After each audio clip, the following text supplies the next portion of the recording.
Selamat siang, Om Swastiastu, Namo Buddhaya, Salam Bajingan.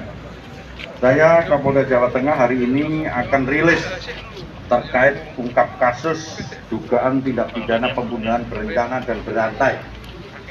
Jadi yang disertai dengan pencurian pemberatan yang terhitung mulai tanggal 8 setelah gelar perkara sudah kita bisa ungkap dan tetapkan tersangka. Jadi pembunuhan berencana yang disertai dengan pencurian pemberatan ini dilakukan oleh seorang atas nama Sumani yang sampai sekarang belum bisa diambil keterangannya karena yang bersangkutan sakit. Ini kita awali pada saat kejadian ini adalah tanggal 3 Februari kemarin, yang perkiraannya pembunuhan itu dilaksanakan pada pukul 21 sampai pukul 24. Saya ulangi, tersangka belum kita mintain keterangan, tetapi kita bisa menetapkan bahwa saudara Tsunami adalah seorang tersangka tunggal. Ini kita lakukan karena dalam 184 KUHP tidak perlu keterangan tersangka, tetapi hasil saintifik identifikasi telah membuktikan cukup bukti yang bersangkutan sebagai tersangka. Awal mulanya adalah berangkat dari TKP, di mana korban sebanyak 4 orang, ada ayahnya, ada istrinya, ada anaknya, dan ada cucunya, yang 1 hari 1 malam itu meninggal di TKP di rumah. Dari berangkat olah TKP ditemukan ada gelas, di mana gelas itu ada sidik jari. Kemudian tim lapor dan identifikasi mengambil sidik jari itu.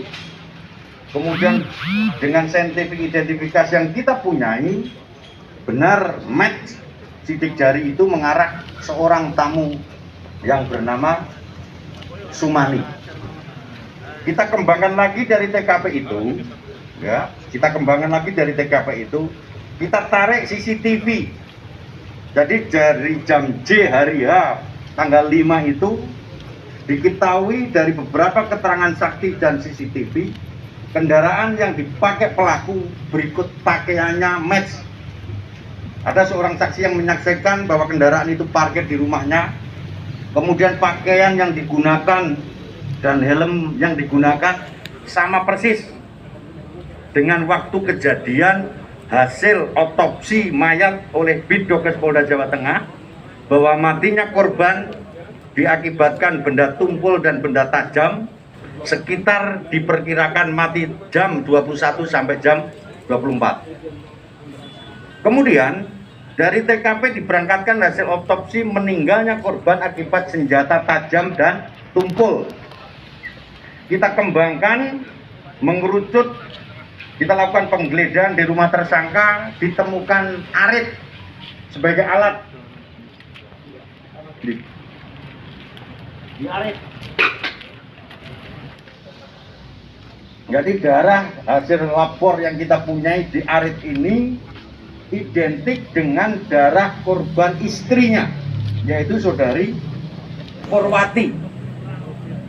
Kemudian di samping arit, tersangka kita kembangkan lagi di kuku tersangka, kemudian di kunci kontak tersangka ada darah juga yang identik dengan darah korban.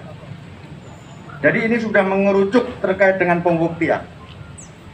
Kemudian tersangka masih ulangi, para penyidik kita dari Satreskrim Polres Rembang berikut di backup Polda, kita kembangkan lagi di TKP untuk memperjelas terkait terang tindak pidananya. Ditemukan perhiasan di rumah tersangka. Jadi perhiasannya adalah ditemukan perhiasan di rumah tersangka, diantaranya adalah gelang, kemudian cincin, anting. Di anting ditemukan darah yang identik dengan putrinya. Di anting ini di rumah tersangka ini. Kemudian cincin identik darahnya dengan ibunya Artinya sudah match bahwa yang bersangkutan mengambil dengan paksa, mencuri dengan paksa pada saat pelaku melakukan upaya paksa terkait dengan pembunuhan, kemudian dibawa pulang dan ditemukan di TKP rumah tersangka. Kemudian, kenapa yang sampai sekarang belum kita lakukan pemeriksaan? Jadi tanggal 3 itu malam itu ada beberapa tamu, kemudian mengerucut seorang tamu. Tanggal 4 seorang saksi jam 6.00 itu berangkat ke rumahnya, diketahui banyak mayat atau keluarganya sudah meninggal. Kemudian tanggal 5 kita lakukan pengembangan. Pada saat tanggal 5 bahwa gelas identik, rupanya tersangka sudah merasa bahwa dia nanti akan ditangkap, sehingga berupaya untuk bunuh diri. Entah bunuh diri apa enggak, yang jelas keterangan medis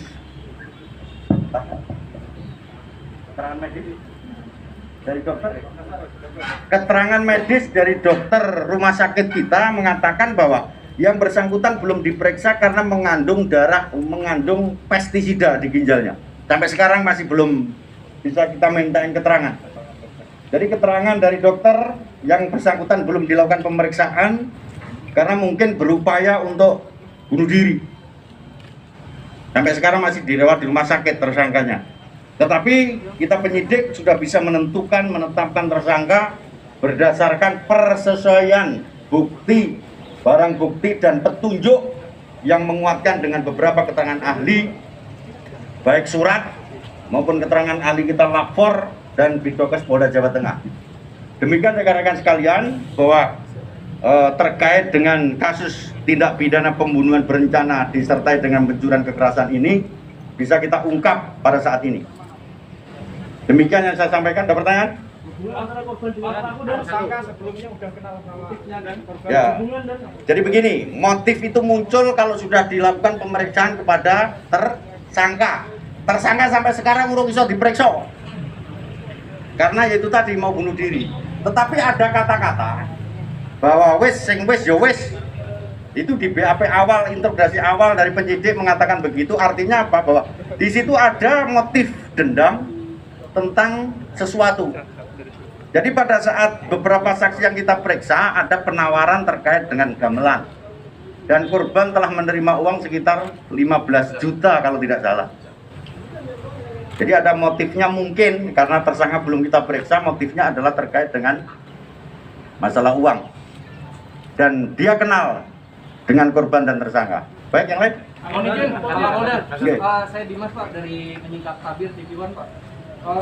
Kecocokan saksi dan CCTV berupa apa saja?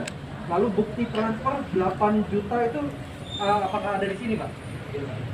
Jadi begini, CCTV itu adalah jam J pada saat hari Rabu, yaitu pukul 8 bahwa yang bersangkutan keluar rumah, kemudian parkir jam 10 di rumah tersangka, kemudian diketahui oleh tetangganya atas nama siapa di situ persesuaiannya, kemudian persesuaian yang lain helm, kemudian jaket, kemudian motor, ini jaketnya, motornya itu, helmnya identik dengan CCTV dan kendaraan dan helm jaket yang dipakai yang bersangkutan. Sedangkan untuk transfer uang itu masih kita dalami karena itu menyangkut terkait dengan kerahasiaan bank. Cukup? Yang lain? Di dalam handphonenya seperti apa Pak? Ada percakapan khusus Pak? Di handphonenya ada percakapan pada saat itu istrinya nelpon tidak terangkat pada saat durasi antara jam 21 sampai 24. Tetapi pada saat jam 10 dia sempat browsing, terus ada percakapan dikuatkan oleh anaknya tersangka bahwa anaknya mengatakan bahwa bapak keluar rumah dari jam 8 sampai pukul 24. Artinya memang benar yang bersangkutan sudah tidak ada di rumah. Cukup? Yang lain? Teman, mungkin kolega, tentang bisnis atau lain itu belum kita dalam. Yang jelas di situ ada transaksi gamelan. Ancaman dan ancaman hukumnya hukuman mati dan seumur hidup karena berencana pemberatan dan pencurian kekerasan. Dan pelaku dijaga dan tersangka pelaku dijaga. Pelaku dijaga ketat baik medis maupun anggota kita. Benda tumpulnya apa benda? Benda tumpulnya belum ketemu. Yang sudah ketemu adalah benda tajam, karena benda tajamnya posisi ada di rumah ini. Dan ini ada darahnya. Darah yang dipakai, darah identik dengan darah korban Ibu Purwanti, istrinya, identik ini. Dikuncinya juga sama. Cukup? Bertamu. Jadi tersangka bertamu, kemudian disuguhi kopi, di gelas kopinya itu ada sidik jarinya tersangka, kemudian kita lakukan pengambilan sidik jari dengan daktiloskopi yang kita punya dan identik dengan pelaku. Ya, jelas ya? Pembunuhan itu posisi korban masih itu ya, belum tidur gitu ya? Sudah tidur, terus turu. Nah itu nanti kalau dia sudah sadar kita periksa akan tahu. Oh, lo bisa diperiksa. Nggak bisa ngarang. Cukup ya? Cukup ya. Ya, cukup. Makasih. Ya, makasih. Terima kasih.